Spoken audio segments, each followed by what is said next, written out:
Like, is it just me or do you see the difference too? I don't think I got finessed by StockX, but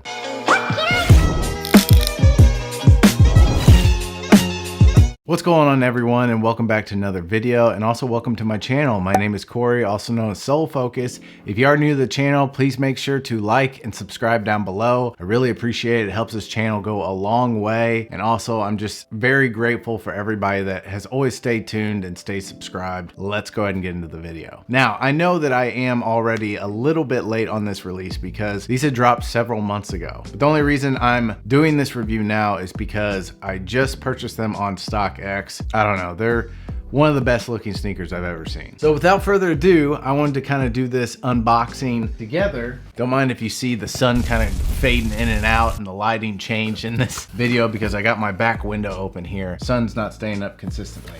Came in from StockX, standard plain box like this. I have heard a lot of different people talk about in their reviews of the different types of these sneakers that people are getting, and it's not necessarily like these are going to be completely different, but I'm saying like one shoe doesn't necessarily match the other shoe. I don't know if this is necessarily the case with these, but after you guys kind of look at them and I show you in this review, I want you to leave your comments down below if you think something is just maybe a little bit off. So on StockX, retail price for these sneakers were $210. And then after all the fees and everything, I did have a discount code. I found a discount code for StockX that got me $10 off. So after all those fees and taxes, I paid $296. You know, retro sneakers before, especially during COVID times, you were looking to spend $500 to $600 for a sneaker that you wanted. Now, it's still kind of crazy. I don't want anybody to think that it's not, and paying that price for a sneaker is insane. But now if you have a retro sneaker that you really want, it's not that bad. You might be paying $50 to $100 more. So it's nothing crazy like it was before. Did I just rhyme? I think so.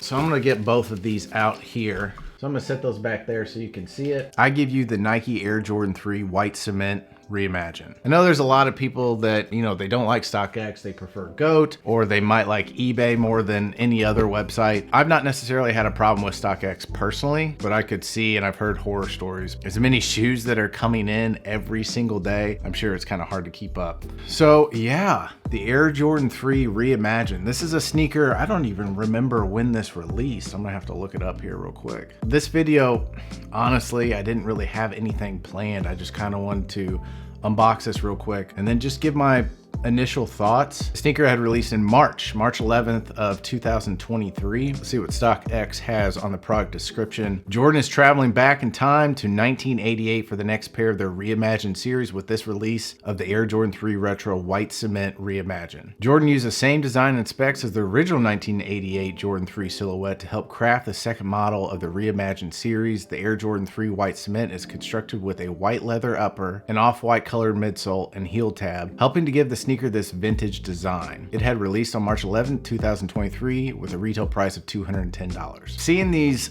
release in March, of course, on the sneakers app, I think they had done a shock drop maybe a week or two before the actual release, and I didn't get it on the shock drop. I didn't get it on the initial release. Pretty much always strike out on sneakers app, it feels like. Yeah, this is a classic silhouette. A Jordan 3 White Cement is something that is just iconic in itself.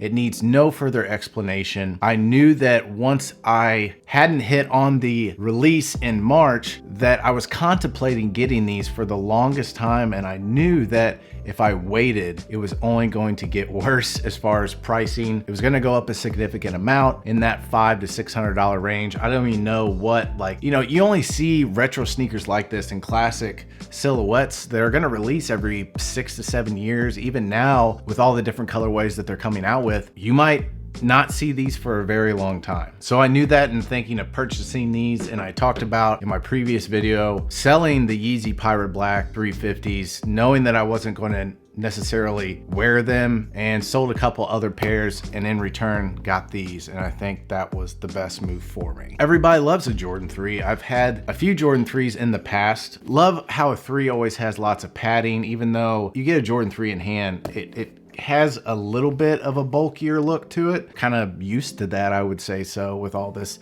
chunky dad shoe, and kind of where the culture of sneaker aesthetics is going, is that chunky dad look. And I'm not too mad about that. Now in looking this and saying that, hey, if I'm not gonna get these now, or you're gonna wait maybe a couple years, I really think you are gonna see these jump into that $500 to $600 range. I hope not. You always kind of wanna see a sneaker. There's people that are on the fence of they're on both sides. They can say, man, I really wish that they would release a lot of these sneakers. Then in return, you're gonna see that everybody has them. But at the same time, you could say that I want limited releases and I don't want everybody to be wearing the same sneaker. I've heard both sides in that scenario. For me, I don't really care. I do wish that for something like this, they maybe release more. And maybe it's not the fact of them releasing more as it is making it more available for us to actually acquire the shoe, because you know there's bots and everything that they say that Nike is helping with. Could they be trying a little bit? Sure. Could they be trying a lot harder and eliminating these bots and people to get 12, 15 pairs only to sit there and resell them? But hey, that's the name of the game. Kind of going back to this Jordan 3, this whole reimagined look. I have the Jordan 1 Lost and Founds up top there. I like the vintage look. There's always been that stigma as the sneakers get older and the yellowing and the oxidation of the shoe, which is normal for most, but it seems like with Jordan Brand, it seems to speed up a lot more, where that yellow process starts a lot sooner. And a lot of people, man, they just want to wear their shoes. For me, I don't really care necessarily, especially as I've gotten older. I feel like a sneaker that's been worn in a significant amount, that age process, kind of worn in leather, it makes a sneaker, it gives it a little bit more character, but it just makes it look a lot better in my opinion. So they're kind of just speeding up the process for you here with having that vintage look. It has a classic Nike Air logo that I love so much. I definitely like the look of this more than the Jordan Brand logo, but that's just my opinion. The vintage off-white midsole, elephant print, the patent elephant print on all threes. It would be kind of cool seeing them maybe switch that up a little bit. I wonder what this would look like with just a, you know, a solid gray here. I think that would look really cool too. I think threes are very comfortable. I've had no problems with these in the past. Before I end the video, and I want to talk about the comparisons between the two. I know that a lot of people have been saying something about the elephant print. There's been some people saying that one is not matching the other, or like the design of it is not necessarily the same. And then of course, when I hear that, it makes me look at it more. I want you to look at the two and you give me your thoughts. So I think they look different. Can you see that like this one here is a little bit, like the elephant print is a little bit faded, and this one is more like more defined and a darker color. Like the lines of the print are a lot darker. And even on this side, like, is it just me or do you see the difference too? And for me, it's not really that big of a deal because I'm going to end up wearing these as much as I possibly can. Some people might call these fake. I mean, I don't think I got finessed by StockX, but leave your comments down below. Let me know in the comments down below what you thought of this video, what you think of this shoe. As always, please make sure to love life, love God, and love each other. God bless to everyone out there. Hope everyone has a good end of your weekend, and we'll catch you on the next video. Peace.